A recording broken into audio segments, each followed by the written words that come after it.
This story begins in a quiet American town, a place where people know each other by name, and kindness still means something.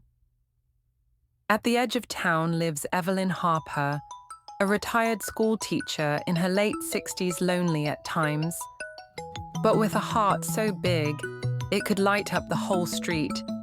Every morning, she sits by her front window, sipping tea from the same blue cup she used in her classroom.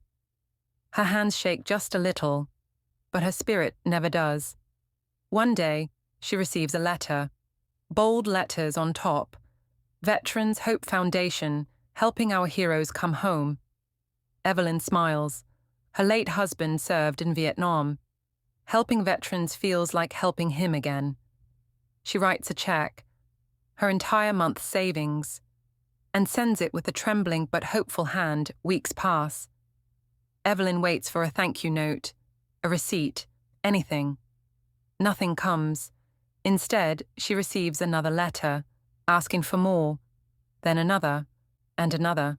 Each one uses the same words, the same smiling soldier, the same desperate request. Her neighbor, Linda, notices the envelopes. Evelyn, "Honey, are you sure these are real?" Evelyn lowers her eyes. "I want to believe they are. Someone has to help them." But doubt begins to grow, quietly, like a shadow under the door. She gathers the letters and walks to the local newspaper. There she meets Noah Reed, a young reporter, barely 30, with eager eyes and too much coffee in his hands. Noah listens carefully.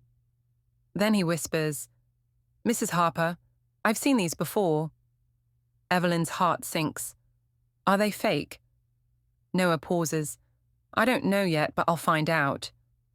Over the next days, Noah digs into public records, charity lists, tax filings, anything he can find, and slowly, a pattern emerges.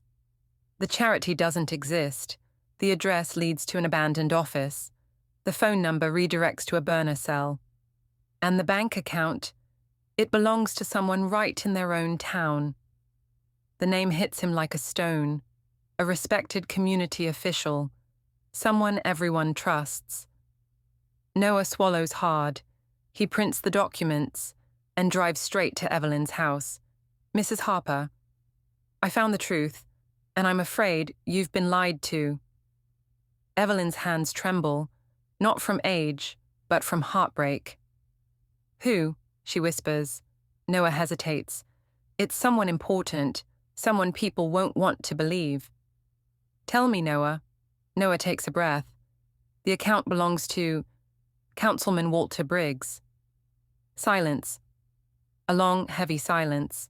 Evelyn sits back slowly. Her eyes fill with tears. "I trusted him. This whole town trusted him. The truth has been found, but exposing it, that will be the real battle." End of part 1. The next morning, Noah publishes the article. A quiet town erupts. Phones ring, people gather in the streets. Everyone is talking about the charity scam. And the man they once admired, Councilman Briggs, holds a press conference. He steps up to the microphone, calm, polished, rehearsed. "These accusations," he says, "are lies meant to destroy my reputation." Evelyn watches on TV. Her stomach twists. He continues, "I've served this town with honor. I would never steal from veterans. Or from Mrs. Harper." Her name, spoken like a weapon. Evelyn lowers her head. For a moment, she wonders if she made a mistake. But then, Noah's voice breaks through the TV noise. He walks into the press conference, holding a folder. "Mr. Briggs," he says, "would you care to explain why the charity checks were deposited directly into this account?" He lifts a page. Another. The room goes silent. Briggs stares at the documents, his face turning pale. "You forged the charity," Noah continues. "You wrote the letters, you took the money." Gasps fill the room. Briggs tries to speak, but Truth has already walked in, and it speaks louder than he ever could. Security escorts him away. Later that evening, Noah visits Evelyn. She opens the door slowly. "Did the truth come out?" Noah nods. "It did because of you."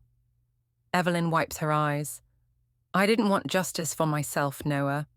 I wanted it for our veterans." He smiles softly. "And you got it." A few weeks later, a new fundraiser is launched, a real one this time transparent. Honest, community-run. Evelyn attends the opening ceremony. People applaud her for her courage, her heart, and her unwillingness to stay silent. She blushes and says gently, "I only did what was right. Generosity means nothing without honesty." Moral of the story: true generosity doesn't shine through applause. It shines through honesty and the courage to stand up for what is right. Thank you for listening to this story. If it touched your heart, please leave a comment, share your thoughts, and subscribe to the channel. Your support helps us bring more stories about truth, kindness, and the courage to do what's right. See you in the next video.